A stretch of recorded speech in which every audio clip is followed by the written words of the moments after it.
So today we'll talk about queer stories in the Bible. Yes, there are queer stories in the Bible. If this is your first time to attend and to listen to this, to know this. So, sexuality in the ancient times, so review lang no, para magets natin yung magiging discussion today. Sexuality in ancient times is patriarchal, meaning men only, lalaki lang ang merong sexual freedom at sexual agency. And not just any man, not just any man. Lalaki who is free, a man that is an adult, fully anywhere from late 20s onwards. Late 20s onwards. Basta hindi na feminine looking yung guy or yung man. Then that's the only human being na merong sexual agency. Everyone else is a sexual object of the man during that time. Walang sexual agency ang women. Women were either for the pleasure of the man or for giving birth. Later madidiscuss natin because, especially sa Old Testament, sa Hebrew Testament, salvation in the Old Testament is not about going to heaven. Actually, wala kang masyadong mababasa sa Old Testament about going to heaven except for Enoch and Elijah going to heaven. The salvation in the Old Testament is about continuing your bloodline as a man. So women are only important in as much as they are able to give birth to a boy. So, kaya walang sexual agency ang babae. Hindi nila iniisip na sexual din pala ang babae in the ancient times. Okay? A young boy from anywhere from young boy up until about mid-20s can be a sexual object of an adult man. Doon ang gagaling ang word na pederasty. Or in our time today, which is considered as a crime, is pedophilia. But in ancient times, pederasty is a custom. It is a known practice. Marriage in ancient times is not about love. It's about economics, inheritance, political allegiances. Diba? Game of Thrones. Ano ba kang Game of Thrones? Game of Thrones? Wala. It's about allegiances. 99% of the time, men will have their legal wives. But most likely, they do not love each other. That's why you have what we call a concubine. The concubine, ang concubine hindi yan prostitute iba pa ang prostitute. A concubine is usually the one that the man has sexual and intimate relations with. And it can be one, it can be two, it can be three, it can be another boy, not just a woman. So yan ang sexual context in the ancient times. The other thing, anal penetration before was a known practice by soldiers to torture and abuse their enemies. Pag natalo yung kabilang army, they can rape the other, not because they are gay, not because they find pleasure and intimacy in penetrating the other soldiers, but because kung meron man pleasure doon, ang pleasure doon ay yung dominance of the other. Pinakita natin yan sa first session when one Roman general who became an emperor fucked another general who also became another emperor. So, So yan ang context. So konting review lang para maintindihan natin ang session today. Lastly, textual analysis. Anong ibig sabihin yan? Kung anong type ng literary form. Literary form, ano pa? Poem, Narrative, ano pa?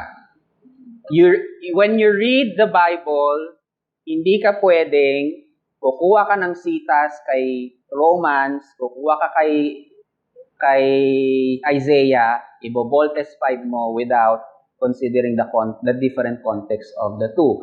When you interpret a verse in the Bible, you also have to read yung buong chapter nun at yung buong libro. Hindi pwedeng kuha-kuha ka lang, pitas-pitas ka ng verse, and then that's it. You interpret it according to your, Ngayon, mapapractice natin siya. We will use historical context today, and we will analyze the stories. Kung bakit bakit kinonsider natin siya as queer stories in the Bible. Ngayon, two of the stories ay napakahaba. It runs several chapters in the book of Samuel. Dadaanan natin yung buong kwento, pero ang babasahin lang natin from the text are yung significant portions niya. Pero dadaanan natin yung buong kwento. Okay? Okay po ba? Okay, sige. So we will first learn about the story of Jonathan and David. Sino si Jonathan? From your Bible school days or catechism days. Or sino si David? Siyempre mas kilala si David. David ba siya? David and Goliath. Yes. Yung story ni David at Goliath. So David who eventually became king of Israel. Si Jonathan, who is Jonathan? The son of King Saul. So, Prince Jonathan. Okay? So, titingnan natin ang kanilang bromance today. At ang kanilang pag-iibigang hindi pwedeng mangyari. Tingnan natin. When Saul saw David go out against the Philistine, he said to Abner, the commander of the army, Abner, whose son is this young man? Abner said, As your soul lives, O king, I do not know. The king said, Inquire whose son the stripling is. On David's return from killing the Philistine, Abner took him and brought him before Saul, with the head of the Philistine in his hand. Saul said to him, Whose son are you, young man? And David answered, I am the son of your servant Jesse the Bethlehemite. Okay, so yan yung second time na na-meet ni King Saul si David. And David is considered as a young man, meaning he is anywhere from about 16 years old to about 25, 27 years old. Yan ang range pag tinawag kang young man in those times. Pag tinawag kang boy, it's from baby to about 12, 13 years old. So young man is about 16, 18 years old to about 25, 27. When David had finished speaking to Saul, the soul of Jonathan was bound to the soul of David, and Jonathan loved him as his own soul. Saul took him that day and would not let him return to his father's house. Then Jonathan made a covenant with David, because he loved him as his own soul. Jonathan stripped himself of the robe that he was wearing, and gave it to David, and his armor, and even his sword and his bow and his belt. Okay. So, magkasunod yun. Yung verse kanina is from chapter 17.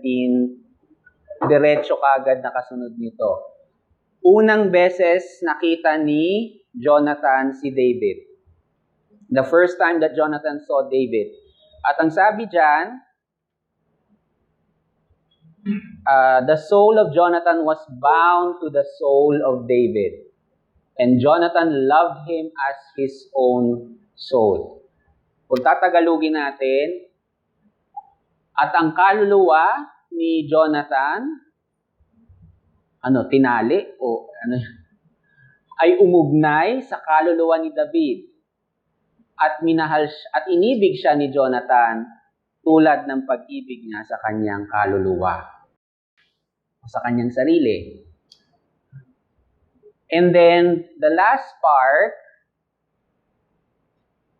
because he loved him as his own soul, Jonathan, hinubad ni Jonathan ang kanyang damit na kanyang suot-suot, ibinigay ito kay David, tinanggal din ang kanyang armor, at pati ang kanyang espada, at ang kanyang pana at ang kanyang belt ay ibinigay kay Jonathan. In short, naghubad si kuya at binigay lahat kay David. Anong implications niyan sa tingin niyo? In ancient times, well, number one, if you know the historical context of ancient times, di ba prinsipe si Jonathan? So, mas may privilege, royalty mas may privilege si Jonathan kesa kay David. For Jonathan to give ang kanyang royal armor, royal weapons, maski yung kanyang royal robes to David, it means it is a very significant act of affection. Hindi yan mag-best friend. Because in ancient times, binibigay lang ang iyong armor, ang iyong sword, and in your weapon, especially if you are a prince, a warrior prince, it is only given to sa tingin nyo, kanino lang siya binibigay? It is given to your wife, if you have a wife, or it is given to your mother, or to your father. Ngayon, sige, consider natin, baka nga mag-best friend lang. Pwede naman yun. Pero ang ibibigay mo lang, siguro sword lang, or yung shield lang, hindi ang buong. Because if you give all of those to the other person, these are symbols of your own life. These are symbols of your privilege and your royalty. So to give everything to a peasant shepherd, David was a shepherd. No royal entitlement, probinsyano, taga Bethlehem. For the prince to give his all to David, it only means hindi yan mag-best friend. Hindi yan mag-best friend.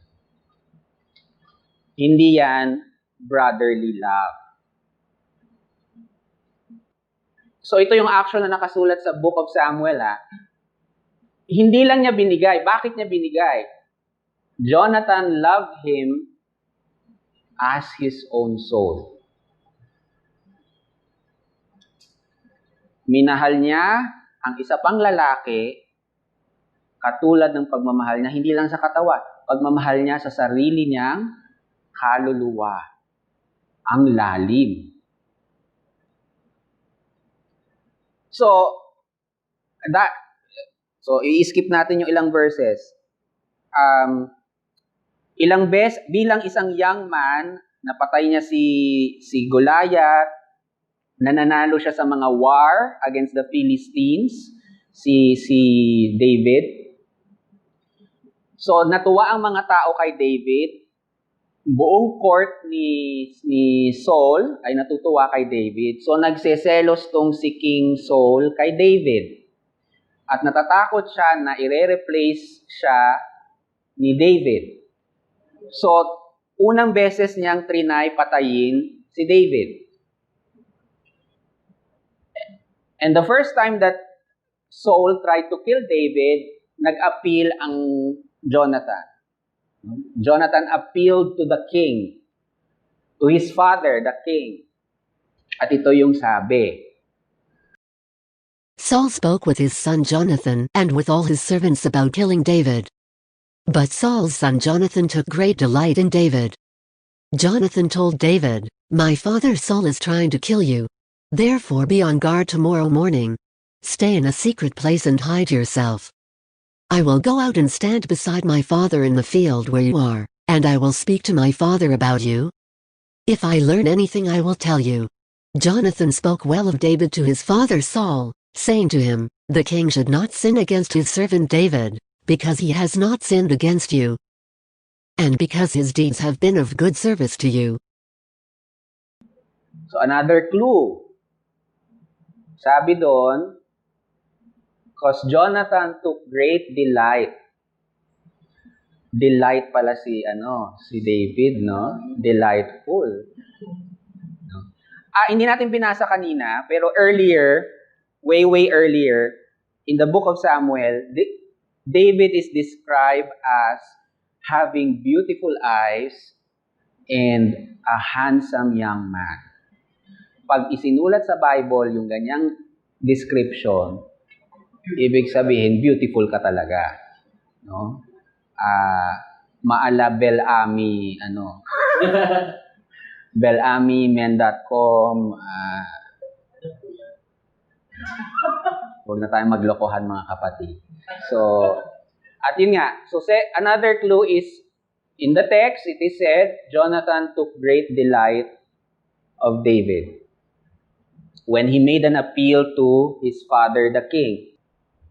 So, hindi natapos doon. Patuloy kasing naging popular si David kasi nga bukod sa gwapo siya, bata, young man,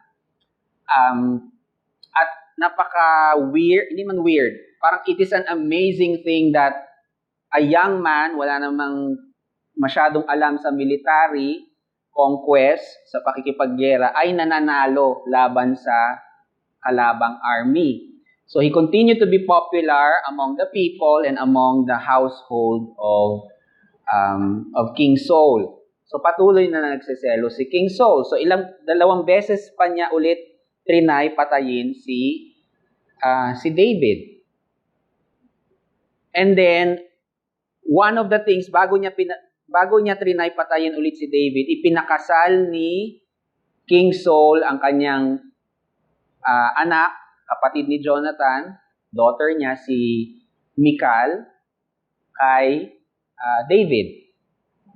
Kasi isip niya kung asawa ni David ang anak niya, ang kanyang anak na babae, hindi magtatangka si David sa kanya, or palitan siya, or whatever, ganyan. Remember again, marriage in ancient times is not about love. It is about political allegiances. It's about political economic strategy. At pag binasa niyo ang buong kwento ni David, halos parang estatwa lang si Michal sa kanya. Walang isinulat na affection for Michal. Although sinabi Michal loved David. Okay? David fled from Naioth in Ramah. He came before Jonathan and said, "What have I done? What is my guilt? And what is my sin against your father that he is trying to take my life?" He said to him, "Far from it. You shall not die. My father does nothing either great or small without disclosing it to me. And why should my father hide this from me? Never." But David also swore, "Your father knows well that you like me. And he thinks, do not let Jonathan know this, or he will be grieved. But truly, as the Lord lives and as you yourself live, there is but a step between me and death." Okay. So sabi ni David, alam ni daddy mo kung anong meron tayo. alam ni daddy mo that you like me very much. Nakasulat. Nasa Bible yan. If I am still alive, show me the faithful love of the Lord. But if I die, never cut off your faithful love from my house. Even if the Lord were to cut off every one of the enemies of David from the face of the earth. Thus Jonathan made a covenant with the house of David, saying, May the Lord seek out the enemies of David. Jonathan made David swear again by his love for him. For he loved him as he loved his own life. No, paulit-ulit yan. Sa kwento ni David at ni Jonathan, paulit-ulit na binabanggit that Jonathan loved David as his own life, as his own soul. Jonathan delighted with David. Jonathan loved David as his own soul. Paulit-ulit yan. And they made a covenant. They made a covenant na even their descendants must always be united together. Kasi nga, in ancient times, salvation for them is the continuation of your bloodline. So, ang eternal love, ang sumpaang wagas para kay David at kay Jonathan ay ang kanilang dalawang lahi ay patuloy na magkaugnay. Okay. So yun. Jonathan made David swear again. Sumumpa ka sa iyong pagmamahal para sa akin. For he loved him as his own life. So ang kwento kasi niyan, tumakas na si David kasi nga ilang beses na siyang inattempt patayin ni King Saul at yung pag-uusap nila doon was aalamin ko kung talagang papatayin ka ng tatay ko. Ngayon, ano man ang mangyari, isumpa mo sa akin na ang ating mga lahi ay patuloy na magiging magkaugnay. Ganyan ni Jonathan. Pero aalamin ko kung gusto ka talagang patayin ng tatay ko. So, si Jonathan umuwi sa palasyo, piyesta nun, may piyesta, may celebration, at aalamin niya kung papatayin talaga siya. Papatayin talaga si David. So, nandun sila sa dinner table, in the royal dinner table. Andun ang family, andun ang court. So, Game of Thrones banquet. Yan, di ba? Andun ang hari, andun ang sa King's Landing. Ngayon, hinahanap ni King Saul, asan si David? Bakit wala siya dito? Baka meron siyang ginawang hindi naaayon sa batas, kaya hindi siya pwede mag-celebrate kasama natin. So, nung several pesta kasi so several days of celebration. So, after the day of the new moon, David's place was still empty. Wala pa rin. So, nagtataka ang haring si Saul. Asaan si David? Why has the son of Jesse not come to the feast either yesterday or today? At sumagot ang prinsipe. David earnestly asked to leave, umuwi sa Bethlehem. Siyempre, hindi yun totoo. He said, let me go for our family is holding a sacrifice in the city. My brother has commanded me to be there, so now, if I have found favor in your sight, let me get away and see my brothers because of the fiesta. So, ano lang yun? Excuse lang. So, yun yung sinabi niyang dahilan sa kanyang tatay bakit wala si David sa fiestang ito. So, nagalit ang tatay. Dad became angry. Then Saul's anger was kindled against Jonathan. He said to him, you son of a perverse, rebellious woman, do I not know that you have chosen the son of Jesse to your own shame and to the shame of your mother's nakedness? Analyze muna natin yan. Sabi niya, you are a son of a perverse and rebellious woman.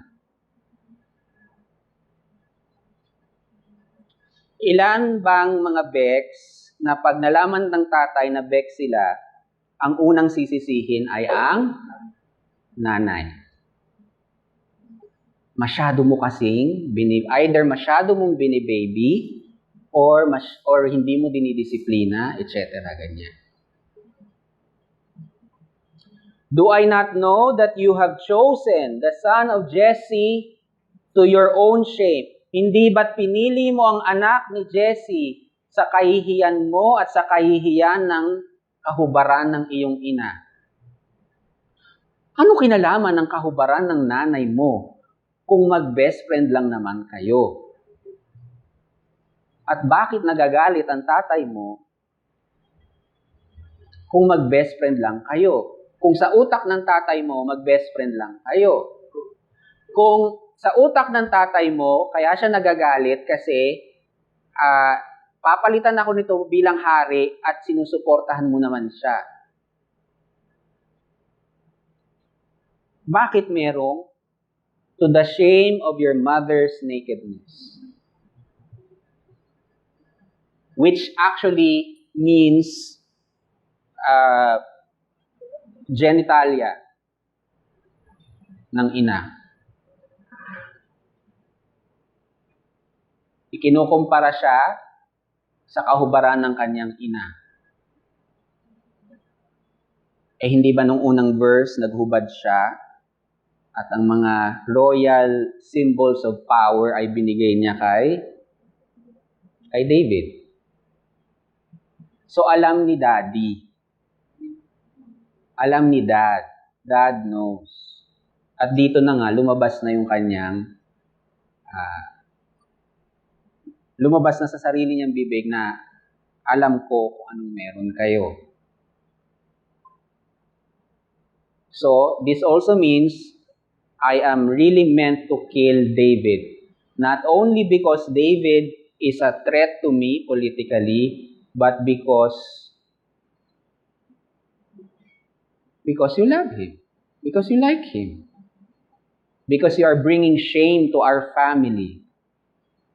Ano yung unang sasabihin ng tatay? Nakakahiya sa ating pamilya. May anak ako, bakula. Ako ang hari. I'm a warrior king. And my son ay nagkokos ng kahihiyan sa aking pangalan. So ito na, ang huli nilang pagkikita. In the morning Jonathan went out into the field to the appointment with David, and with him was a little boy. He said to the boy, "Run and find the arrows that I shoot." As the boy ran, he shot an arrow beyond him. When the boy came to the place where Jonathan's arrow had fallen, Jonathan called after the boy and said, "Is the arrow not beyond you?" Jonathan called after the boy, "Hurry, be quick. Do not linger." So Jonathan's boy gathered up the arrows and came to his master. But the boy knew nothing. Only Jonathan and David knew the arrangement. Jonathan gave his weapons to the boy and said to him, "Go and carry them to the city."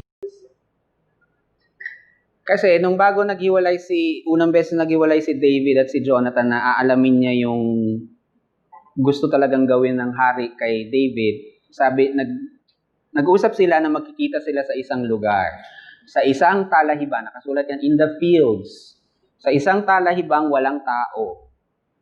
At ito na yon. Kikita tayo. Magkita tayo doon, ito magiging signal ko.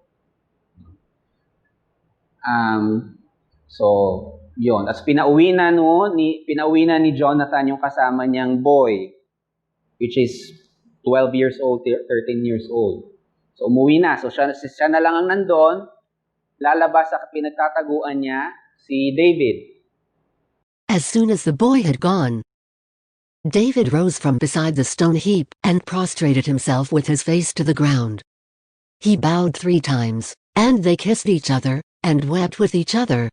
David wept the more. Then Jonathan said to David, "Go in peace, since both of us have sworn in the name of the Lord, saying, 'The Lord shall be between me and you, and between my descendants and your descendants forever.'" He got up and left, and Jonathan went into the city. Wedding vow, no? Sumpaan sa salahiban. Hindi ko na-explain. It explains itself.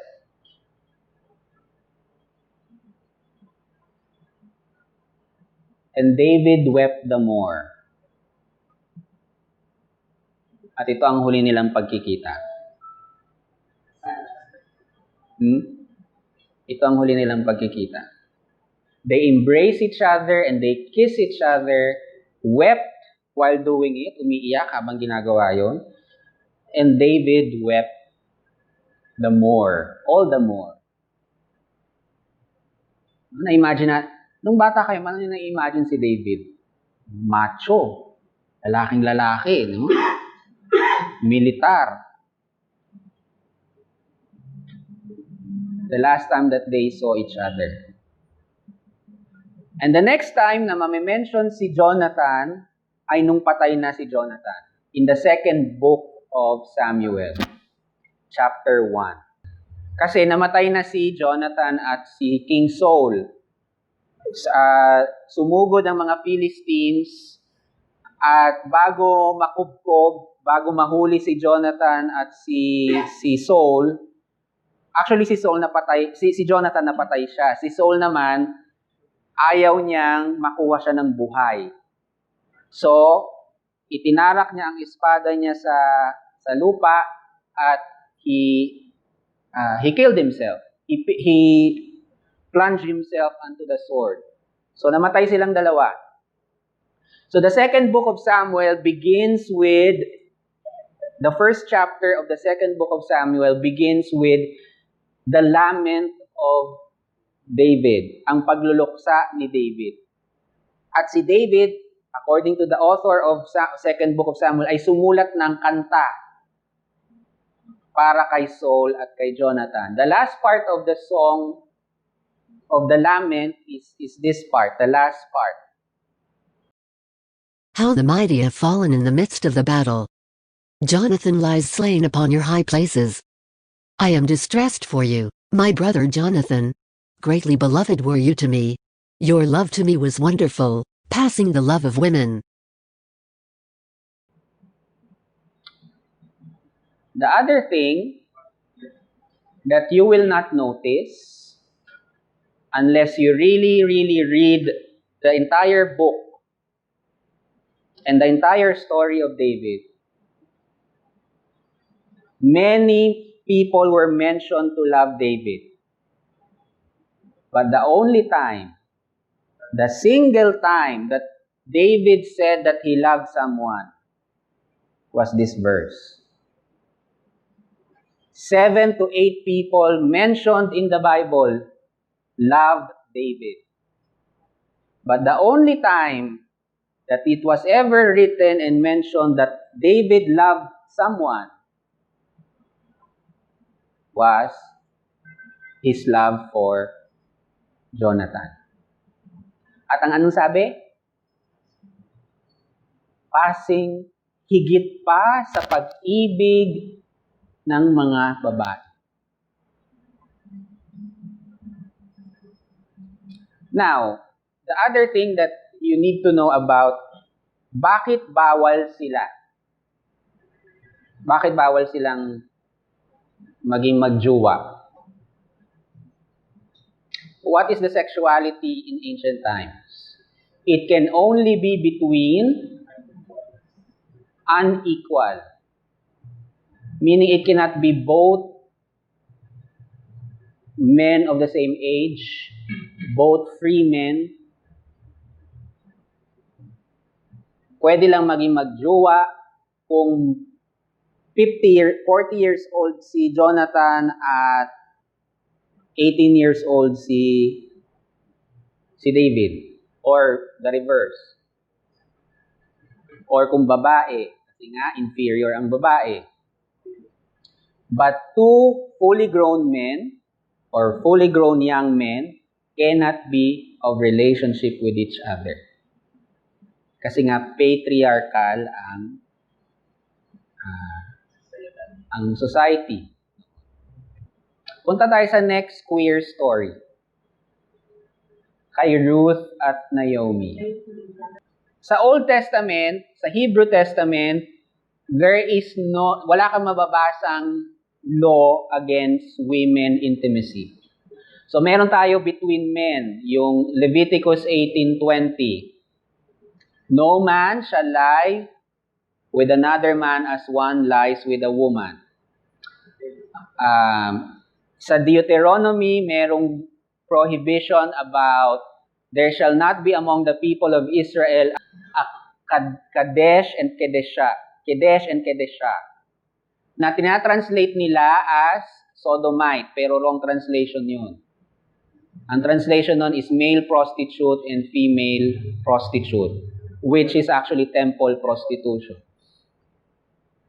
Pero there is nothing in the Old Testament, Hebrew Testament, that is mentioned about women being sexually intimate with each other. Bakit? Balik tayo sa context. Sa sexual historical context noon, lalaki lang ang nagsulat ng iba't ibang libro ng Bible. Number 2, ibasa nga po, sabay-sabay. Ancient men thought of sex only through their lens. Only men had sexual agency. Therefore, number 3, They never knew or imagined that sex and intimate relationships were possible among women. and lastly, Very few to almost no resources we have about our relationships with women, although we have stories of Ephes and Ianti. Yung story ni Ephes, it's a Greek story na manganganak yung asawa ng isang, I don't know, Greek lord or something. Papatayin niya daw yung bata pag ito ay lumabas na babae. So, nung lumabas yung bata, babae, pinalabas nung nanay na at nung kumadrona na ito ay lalaki. So, pinalaki siya na parang lalaki. And when she came of age,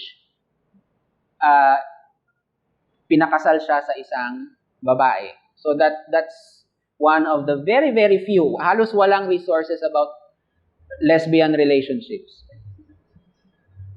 Kasi nga, ang sex noon ay para lang sa lalaki. Okay? So let's go to the story of Ruth, Naomi, and Boaz. Okay. Sino nakapanood ng Rainbow Sunset? Hindi niyo pa napapanood? Rainbow Sunset? Siyempre, magkaibang context yan, pero Rainbow Sunset will be the closest of the story of Ruth, Naomi, and Boaz. Okay, the closest. Magkaiba, pero you can draw some semblance to it. At ang story ni Ruth, there are only 2 books in the Bible that are named after women. Si Ruth, the Book of Ruth, and Esther. No? Pero lalaki pa rin nagsulat niya. Okay? And the Book of Ruth is usually told, and is valuable to the Jews during the Festival of Weeks, which is Pentecost, to the Jewish tradition. And today is Pentecost. Okay, so tingnan natin. Balik ulit tayo sa context. Palaging context. Ano ang kasal noon? Para saan lang ang kasal noon?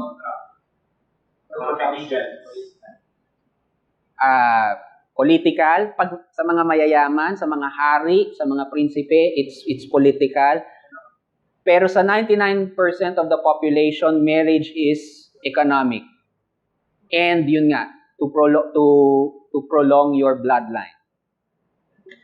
Economic because 99% of ancient peoples were really, really poor. And women were considered as property. Women, hindi lang sila walang sexual agency, they did not have any economic agency. Meaning, Mabubuhay ka lang kung ikaw ay under ng iyong tatay o kung ikaw ay may asawang nagtatrabaho o may kayamanan. Ganyan. Pag wala ka ng asawa at wala kang anak na male, mamamatay ka sa ancient world. Okay, as a woman. O hindi naman, pwede, you will be forced into prostitution. Pag wala ka ng choice.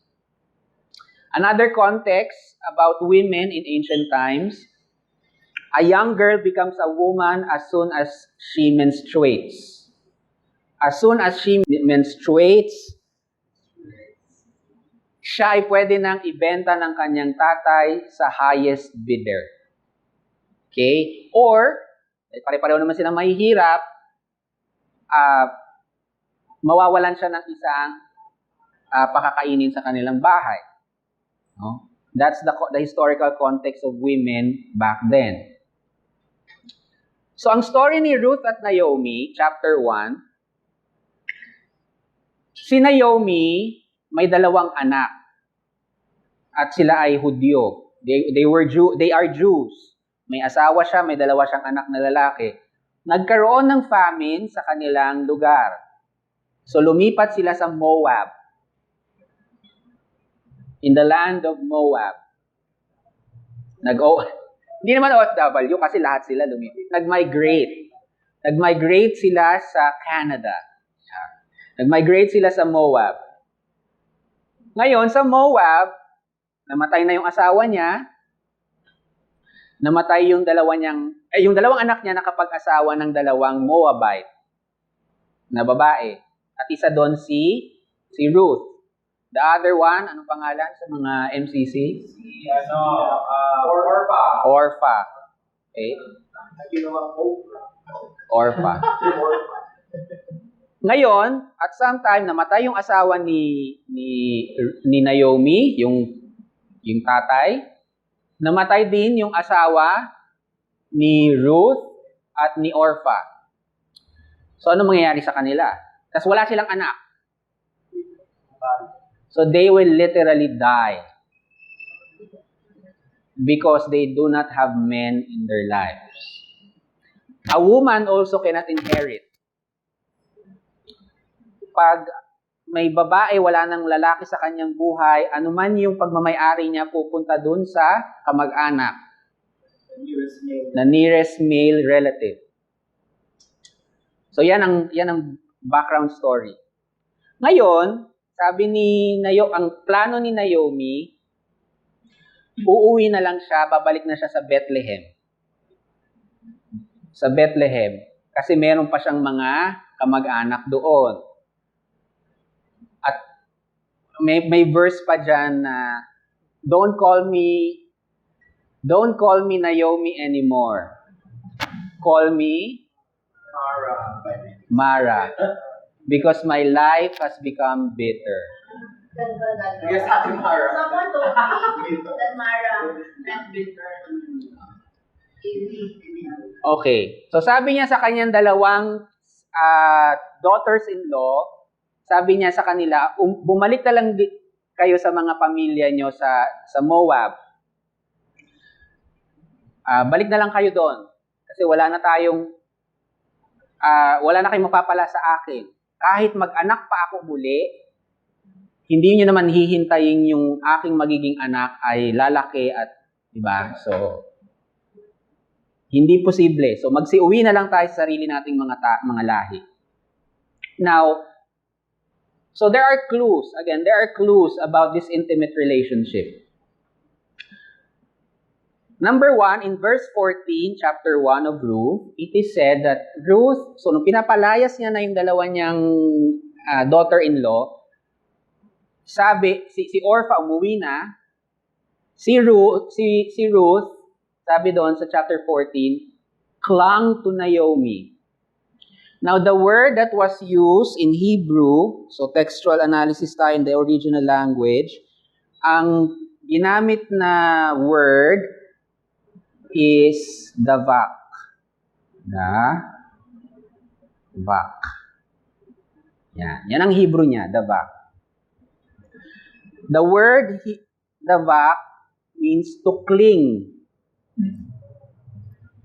And the first time that it was mentioned was when the first time that Adam saw Eve,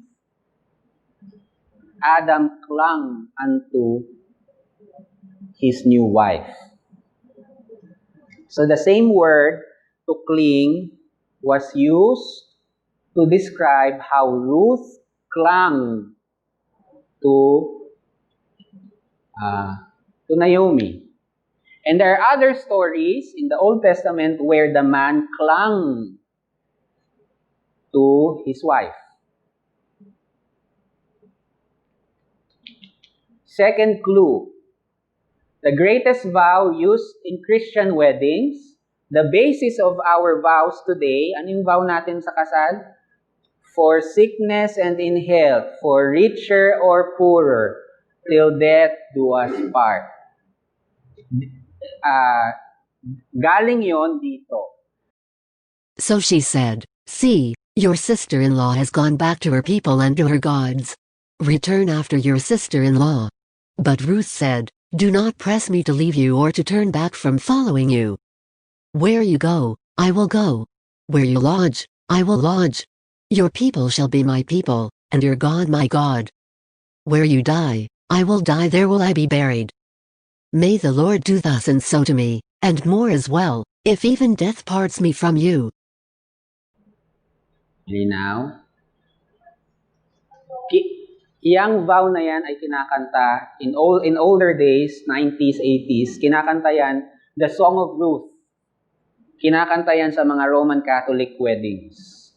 Not knowing that this is a vow between one woman to another woman. At mas matindi pa nga kasi sa vows natin ngayon, till death do us part. Ito, sumpain ako ng Panginoon kung maski kamatayan ay ihiwalay ako sa iyo. Death cannot even separate me from you. And this is between two women. Ngayon, palagi natin na-imagine sa mga nakakalam ng story of Ruth, sa pag nababasa natin sa Bible yung salitang widow, ano na-imagine nyo? Ilang taon yung widow? 50s. Anong age? 50s? 60s? Mga ganyan. Masyonda na. Modern thinking yan. Ang life expectancy among peasant people in ancient times is very early. Saka anong sabi ko kanina, ikinakasal ang batang babae as early as nagka-menstruate, meaning 12 years old, 13 years old, and minsan nga as early as 9 years old. Kasi may mga batang 9 years old, early nagme-menstruate. So, you can imagine, I will approximate the age of Naomi to be about mid-30s. And I will approximate the age of Ruth around mid-20s or early 20s. So, hindi nyo i-imagine yan na super tanda, So, ganon. Now, bago tayo pumunta sa ending, kasi 4 chapters lang ang Book of Ruth. Maikling kwento lang to. Just 4 chapters. You can read it in 30 minutes or less. So, in between yan, ang kwento niyan, so umuwi ng Bethlehem si Naomi at si Ruth ay nag-start mangalat ng mga nababagsak na mga trigo, grapes, kasi harvest time. There is a law among the Israelites that anything na hinarvest na nalaglag, huwag mo nang kunin, for that should be for the poor and the widows and the orphans. Okay? Diba? Kasi pag nag-aani, minsan may malalaglag niya, diba? Habang nag-aani kayo. So lahat ng nalaglag, huwag mo nang kunin, ipinag-uutos ni Yahweh, huwag mo nang kunin, hayaan mo siyang para sa mga mahihirap, sa mga widows at sa mga orphans. So, ang ginawa ni Ruth para mag-survive sila, doon sa relative, the land na relative ni Naomi, nag-start mamulot ng mga nahulog na mga trigo at mga grapes si Ruth. Land yon ni Boaz. Si Boaz. Okay?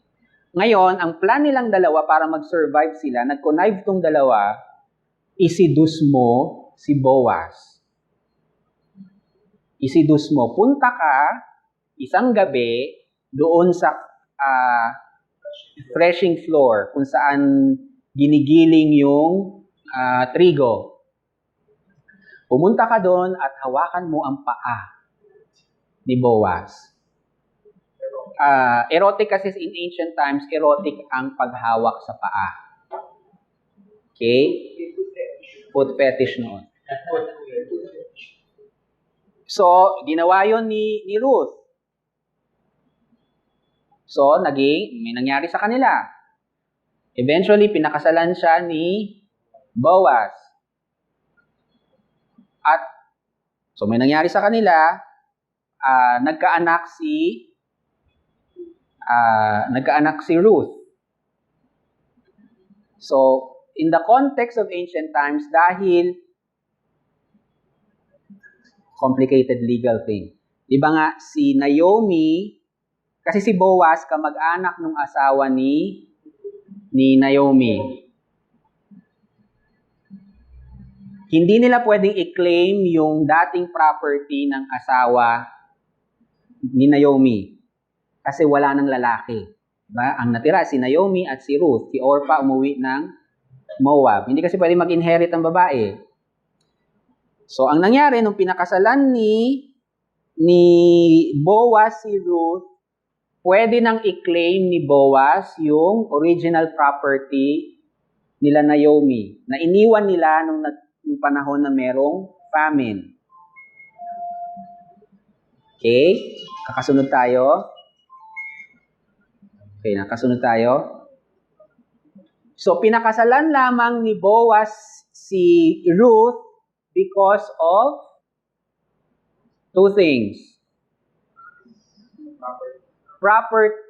For property so that these two women will survive. We don't know if Boaz really loved Ruth. Again, marriages in ancient times are rarely about love. Rarely about love. Nakasunod tayo? Punta tayo sa last chapter ng Ruth. Then Naomi took the child and laid him in her bosom, and became his nurse. The women of the neighborhood gave him a name, saying, "A son has been born to Naomi." They named him Obed. He became the father of Jesse, the father of David. Okay, naano natin? This is the last chapter of the book of Ruth. Kanino dapat ipangalan ang anak na lalaki? Sa tatay. Kanino siya pinangalan?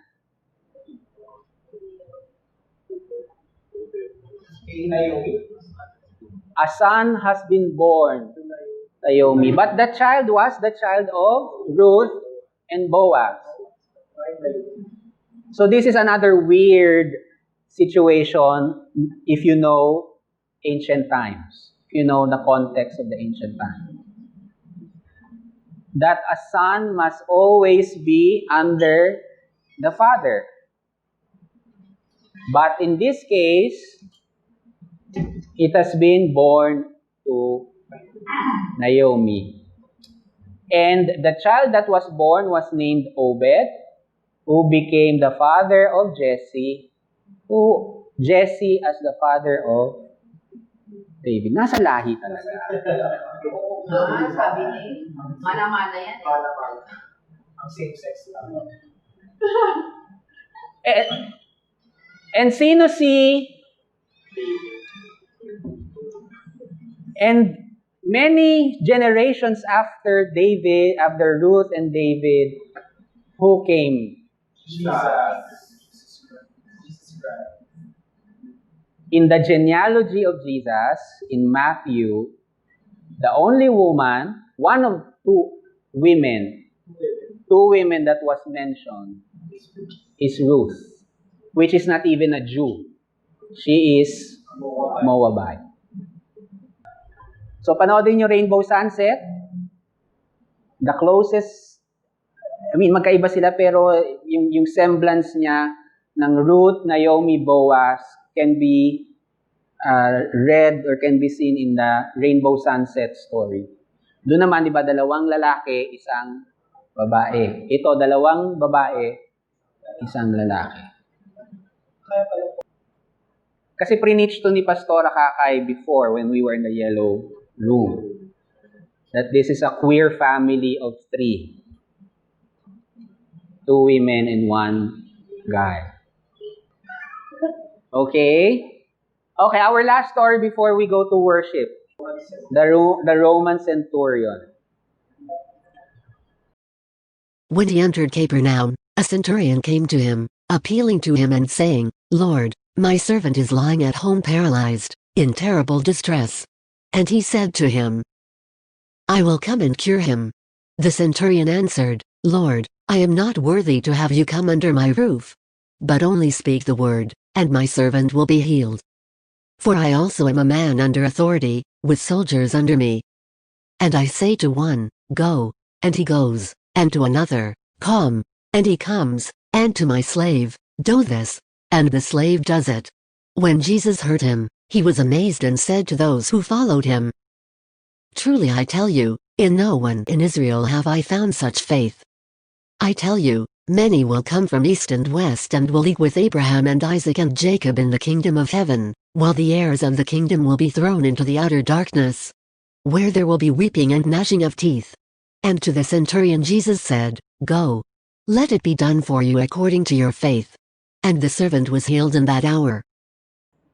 So ito ay kwento ng isang Roman centurion. A Roman centurion, hindi naman siya general, but he does lead 5,000 Roman soldiers. So this is a leader in a Roman battalion. Context of Jesus' time, the Jews, ang mga Hudyo ay galit sa mga Romans because they have an oppressive occupation of their land. Under Caesar. Other than that, and they are also pagans. They are Gentiles. Actually, okay naman yung Gentiles sila. Pero the Romans are also arrogant people. There were situations where the Romans disrespected the temple. There was a situation where they erected a Roman eagle in the portico of Solomon, in the portico of the temple, which is blasphemous for the Jews. It's idolatry for the Jews. So, galit na galit ang mga Hudyo. The people of Jesus are really angry at the Romans. The Romans look down upon the Jews as primitive, provincial, uncivilized people. So may tension yung dalawang lahin yan. So for a Roman leader of 5,000 soldiers to go out of his way to look for a Jewish prophet, a Jewish rabbi. Na during the time of Jesus, marami ng Jewish messianic personalities who claim to be the Messiah, who were also crucified. So, hindi lang si Jesus ang crucified. There are many messianic personalities in Jesus' time claiming to be the Messiah, who the Roman soldiers, the Roman leaders also crucified. So, to the mind of a Roman leader, another rabbi, another peasant prophet, wala lang yan. He's just like the rest of these messianic prophets.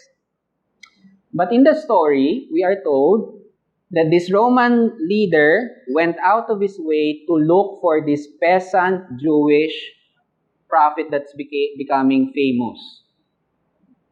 And he was looking for him because his servant is lying at home paralyzed in terrible distress.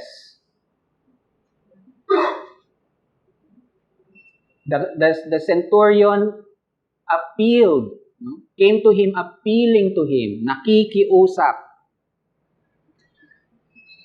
Bilang isang Roman leader, para makiusap ka sa isang peasant, isang taong kanal, sa kanyang isip, isa tong taong kanal, mahirap, uncivilized, he really lowered his pride for a servant. In some translations, it's a slave. Slaves back then are not people; they are property. If they are already useless, either I kill you myself or I just allow you to die. Why will I make an effort to save a slave?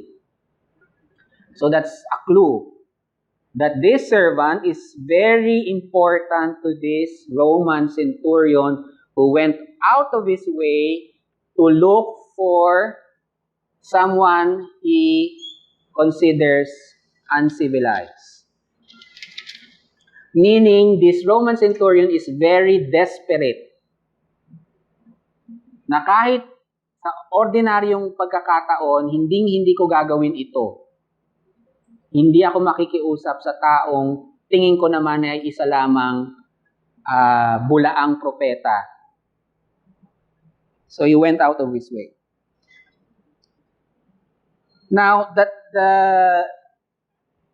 the word servant, or other translations as slave, the Greek word for servant or slave is doulos. Doulos. Doulos. Yan ang literal slave or servant. But in the Greek, kasi ang New Testament ay sinulat sa Greek. So in the same chapter, this is a Greek New Testament. Ang ginamit, ang Greek word for servant is pais. And he said to him, kai lego, kuryo o pais. Pais. Ano yung unang pinag-usapan natin kanina na word when we started? Hindi yan. When we started way back. In the ancient world, a particular kind of intimacy is known. And it is known as pederasty. Pederasty comes from the word pais. A pais is specifically, if you search this, you can search it in Google right now. A pais is a young boy or a young man.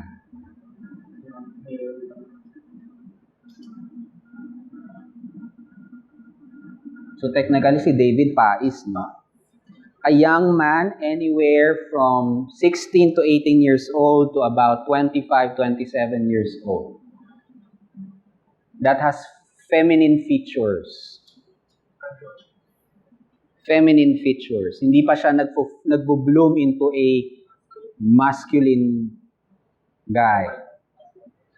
Pais. So, if we translate that, the correct translation, when he entered Capernaum, meaning Jesus, a centurion, a Roman leader of a battalion, came to him appealing, nakikiusap, saying, Lord. Tinawag niya pang Lord. Lord, my pais is lying at home paralyzed and in terrible distress. He said to him, ang sinabi ba ni Jesus? Kasi alam ni Jesus, Jesus knows what a pais is. It's known in the ancient world. Lord, kurios, Greek for Lord, kurios. May pais. Sinabi ba ni Jesus, yak! Lumayas ka dito. Hindi ka lang pagano, hindi ka lang Romano, meron kang jowa bells na Twinkie bells. Yeah, in the Becky language, a pais is a twink.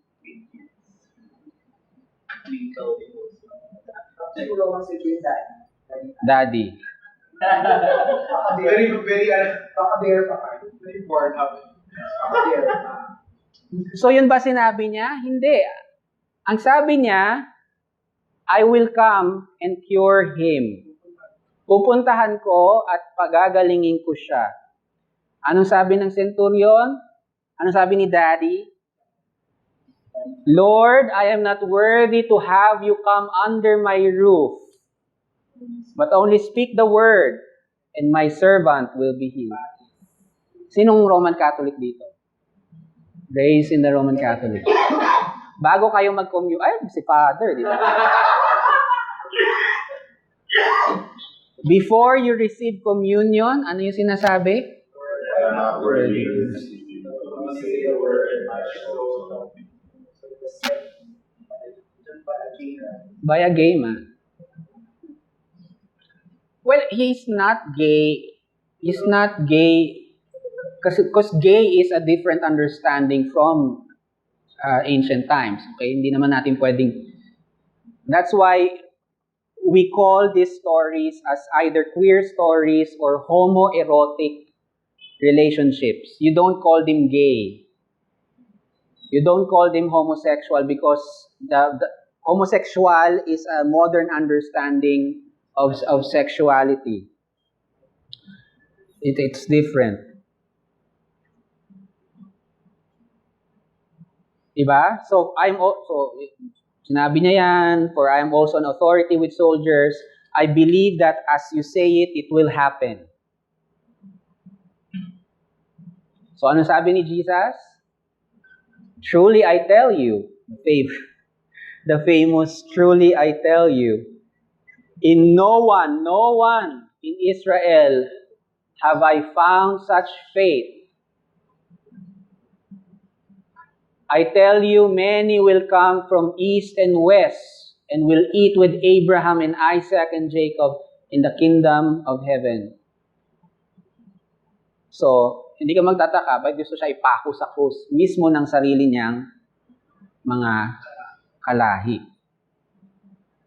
Because there were people around Jesus when this happened. There were Jews. There were followers of Jesus that were around him when the centurion came.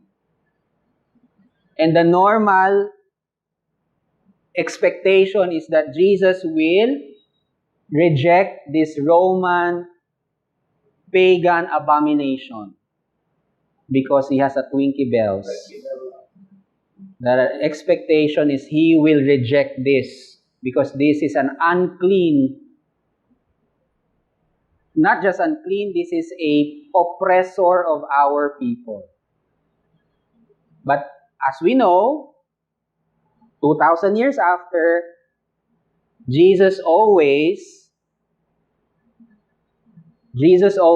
welcomes and accepts those that are expected to be rejected. So yun ang ating queer stories in the Bible. According to biblical scholars, this story might most likely be true.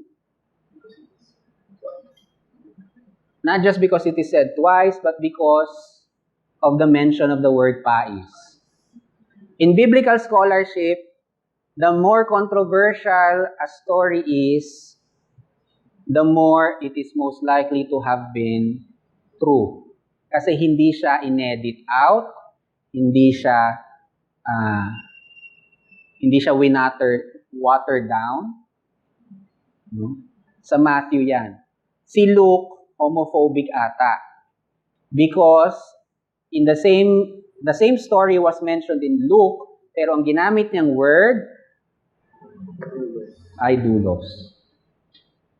But Matthew chose to keep the scandalous original, which is the pais. It's 2,000 years. I know, well, hindi naman 2,000 years. It's, what? 1,800 years of believing that homosexuality is a sin. May ganong lente. May ganong people will hold on to. If you know about religion, most religious people will, and institutions will hold on to what has always been believed or practiced. That's why conservative. Mismong translation, no? The translation is wrong. The actual translation is wrong. But, at alam niya ng mga translators, the translators know that, pero hindi bibili ng Bible mo pag iniba mo ang translation. Even the most progressive translation which we use in this church, the New Revised Standard Version. New Revised Standard Version yun, yung translation na yun. They did not change the translation to match the original. Because how will your Bible be published and be bought?